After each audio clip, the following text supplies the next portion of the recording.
ನಗರದ ಹಮತ lab tank ಬಂಡ ರಸ್ತೆ ಅಗಲೀಕರಣ ಕಾರ್ಯಕ್ಕೆ ಮಹಾನಗರ ಪಾಲಿಕೆ ಅಧಿಕಾರಿಗಳು ಮುಂದಾಗಿದ್ದು, ರಸ್ತೆ ಬದಿಯ ಕಟ್ಟಡಗಳ ತೆರವು ಕಾರ್ಯಾಚರಣೆ ನಡೆಯಿತು.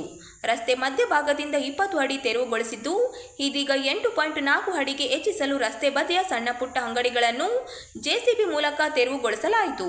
ಈ ಹಿಂದೆ 20 ಅಡಿಯನ್ನು ತೆರವು ಮಾಡಲಾಗಿತ್ತು. ಇದೀಗ 8.4 ಅಡಿ ತೆರವು ಮಾಡುತ್ತಿದ್ದಾರೆ. ಈ ಹಿಂದೆ ಬಹುತೇಕ ರಸ್ತೆಗಳಲ್ಲಿ ರಸ್ತೆ ಅಗಲೀಕರಣಕ್ಕೆ ತೆರವು ಮಾಡಲಾಗಿದೆ. ಸಂಪೂರ್ಣವಾಗಿ ಮಾಡುತ್ತಿಲ್ಲ, ಅರ್ಧಂಬರ್ಧ ಮಾಡುತ್ತಿದ್ದಾರೆ. ಯಾವುದೇ ರಸ್ತೆ ಅಗಲೀಕರಣ ಮಾಡಲು ಒಂದೇ ಕಡೆಯಿಂದ ಪೂರ್ಣ ಪ್ರಮಾಣದಲ್ಲಿ ಮಾಡಬೇಕು ಎಂದು ನಗರ ನಿವಾಸಿ ಅನುಪಮ ಸಿಂಗ್ ಅಭಿಪ್ರಾಯ ವ್ಯಕ್ತಪಡಿಸಿದ್ದಾರೆ. ತೆರವು ನೋಟಿಸ್ ನೀಡಿದ್ದಾರೆ.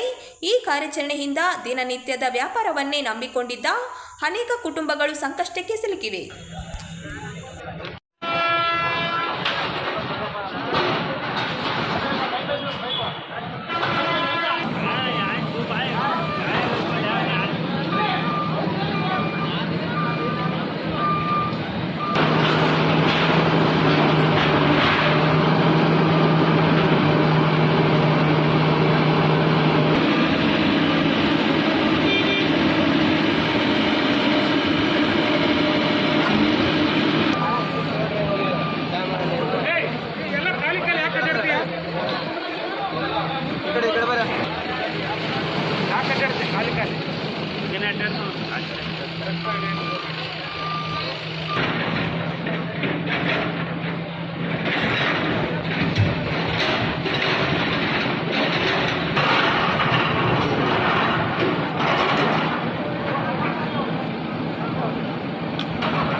ಬಂದೆ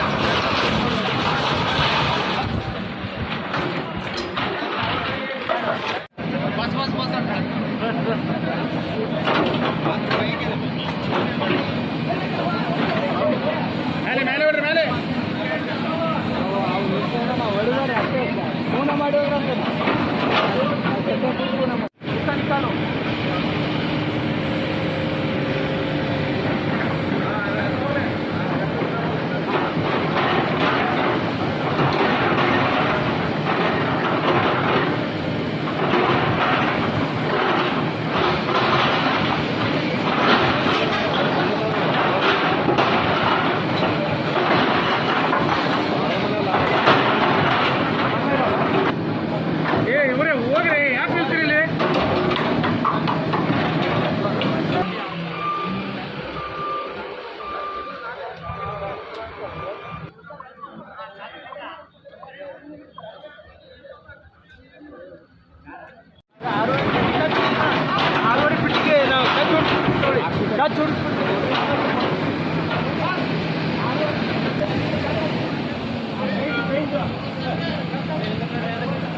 Pak. ಇದು ಆಮ್ತಲಾಬ್ ಟ್ಯಾಂಕ್ ಬಂಡ್ ರೋಡ್. ನಾನು ಅನುಪಮಾ ಸಿಂಗ್ ಅಂತ, ವೆಸ್ಟ್ ಪೊಲೀಸ್ ಸ್ಟೇಷನ್ ಪಕ್ಕದಲ್ಲಿ Ujjivan bank owner, building owner ನಾನು. ನಮಗೆ ಆಲ್ರೆಡಿ ಮುಂದೆ 20 ಫೀಟ್ ಕಟ್ ಮಾಡಿದ್ದಾರೆ station area road, main road, ಮತ್ತು ಹಿಂದಗಡೆ ನಮ್ಮ ಆಮ್ತಲಾಬ್ ರೋಡು ಮತ್ತು 8.4 ಫೀಟ್ ಕಟ್ ಮಾಡ್ತಾ ಇದ್ದಾರೆ.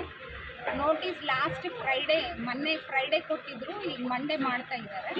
ಮಾಡಿದ್ದು ಒಳ್ಳೇದಾಯಿತು, ಬಟ್ ಕಂಪ್ಲೀಟ್ ಮಾಡಬೇಕಂತ ನಮ್ಮ ಇಚ್ಛೆ. ಮಾಡಿ ಅರ್ಧ ಬಿಡಬಾರ್ದು, ರೋಡ್ ಕಂಪ್ಲೀಟ್ ಮಾಡಿ ಕರೆಂಟ್ ಪೋಲ್ ಎಲ್ಲ ಹಾಕಿ ನೀಟ್ ಮಾಡಬೇಕು. ಎಲ್ಲ ಅರ್ಧ ರಾಯಚೂರಲ್ಲಿ ಎಲ್ಲಿ ಬೇಕಲ್ಲಿ ಡೆಮಾಲಿಷ್ ಮಾಡ್ತಾರೆ, ಬಟ್ ಕಂಪ್ಲೀಟ್ ಮಾಡಲ್ಲ. ಕಂಪ್ಲೀಟ್ ಮಾಡಬೇಕಂತ ನನ್ನ ಇಚ್ಛೆ. I wish. ಅನುಪಮಾ ಸಿಂಗ್. ಇದು ಒಂದು ಕೆಲಸ ಆಗೋದು ಭಾಳ ಒಳ್ಳೆಯದೇ. ಕೆಲವೊಂದು ಹೇಳ್ತಾರೆ ಎಲ್ಲ ಊರೆಲ್ಲ ಉದ್ಧಾರ ಆಗಿದೆ, ನಮ್ಮ ರೈತರು ಉದ್ಧಾರ ಆಗಿಲ್ಲ ಅಂತ ಹೇಳಿದ್ರು. ಬಟ್ ಬಡವರಿಗೆಲ್ಲ ಸ್ವಲ್ಪ ಅನಾನುಕೂಲ ಆಗಿದೆ. ಬಟ್ ಅದು ಅನಾನುಕೂಲಿಗೆ ಎಲ್ಲ ಸ್ವಲ್ಪ ಸರ್ಕಾರ ಸ್ವಲ್ಪ ಏನೋ ಯಾವ ರೀತಿಯಾಗಿ ಹೆಲ್ಪ್ ಮಾಡಬೇಕು, ಏನನ್ನ ಒಂದು ಸಣ್ಣ ಪುಟ್ಟ ಇದನ್ನೆಲ್ಲ ಸಹಾಯ ಮಾಡಿದ್ರೆ ಒಳ್ಳೆಯದು ಅಂತ ನಂದು ಅನಿಸಿಕೆ. ಯಾಕಂದರೆ ಕೆಲವೊಂದಿಗೆ ಅದ್ರ ಮೇಲೆ ಬದುಕೋದಿತ್ತು, ಅದ್ರ ಮೇಲೆ ಬಂದದ್ದು ದಿನದಾಗೆ ಹೊಟ್ಟೆ ತುಂಬೋದಿತ್ತು. ಸೊ ಆ ಟೈಪ್ ಅವ್ರಿಗೆ ಆಗ್ಲಾರ್ದಂಗೆ ಗೌರ್ಮೆಂಟ್ ಸ್ವಲ್ಪ ನೋಡ್ಕೋಬೇಕಂತ ನನ್ನ ಆಸೆ ನಂದು. ಯಾಕಂದರೆ ನಾನು ಗೌರ್ಮೆಂಟ್ ಜಾಬ್ನಾಗಿಂದ ಬಂದಿದ್ದು, ಬಡೋದೆಲ್ಲ ನಾನು ನೋಡೀನಿ. ಇದು ಆಗ್ಯದ, ಬಟ್ ಆದಂತರ ಚಲೋ. ಮೊದಲಂತರ ಈಗ ಸ್ವಲ್ಪ ದಿವ್ಸಗಳಿಗೆ ಹೇಳಿದರು, ಬಟ್ ನಾವು ಹಾಗೆ ನಿರ್ಭೀತವಾಗಿ ನಾವು ಕೆಲಸ ಮಾಡ್ತಿದ್ದೆವು. ಈಗ ಅದು ಸದ್ಯಕ್ಕೆ ಈಗ ಸಡನ್ನಾಗಿ 8 ಫೀಟ್ ಕಟ್ ಮಾಡ್ತೀವಿ ಅಂತ ವಾರ್ನ್ ಮಾಡಿದರು. ಈಗ ನಾನು ಒಂದು ತಿಂಗಳಿಂದ ನಾನೇ ನಡೆಸಿದ್ದೀವಿ, ಸ್ವಲ್ಪ ಬಿಸಿ 2 ವರ್ಷದಿಂದ. ಈಗ ಒಂದು ತಿಂಗಳಿಂದ ನಾನೇ ಬಂದ್ ಮಾಡಿದೆ ಮಾಡ್ತಾರೆ ಅಂತ ಗೊತ್ತಿದ್ದು. ನಾನು ಯಾವುದೂ ಕಿರಣ್ ಸಮಯ ಯಾವುದೂ ತಂದಿದ್ದಿಲ್ಲ. ಅವು ಇದ್ದದ್ದು ಹುಳ ಹತ್ತೋಗ್ಬಿಟ್ವಿ. ಯಾಕಂದರೆ ಇವತ್ತು ಕಟ್ ಮಾಡ್ತಾರೆ, ನಾಳೆ ಕಟ್ ಮಾಡಿ ಹುಳ ಹಾಕಿದ್ದು ಎಲ್ಲ ಬಿಸಾಕಿದ್ವಿ. ಈಗೆಲ್ಲ ಸ್ವಚ್ಛ ಮಾಡಿ. ಸೊ ಆದದ್ದೆಲ್ಲ ಒಳ್ಳೇದಂತ ಸರ್ಕಾರಿ ಹೆಲ್ಪ್ ಮಾಡಬೇಕಂತ ನನ್ನ ಅನಿಸಿಕೆ. ನಿಮ್ಮ ಹೆಸರಮ್ಮ? ನನ್ನ ಹೆಸರು ರಮಾ ಗೋಲ್ವಾರ್.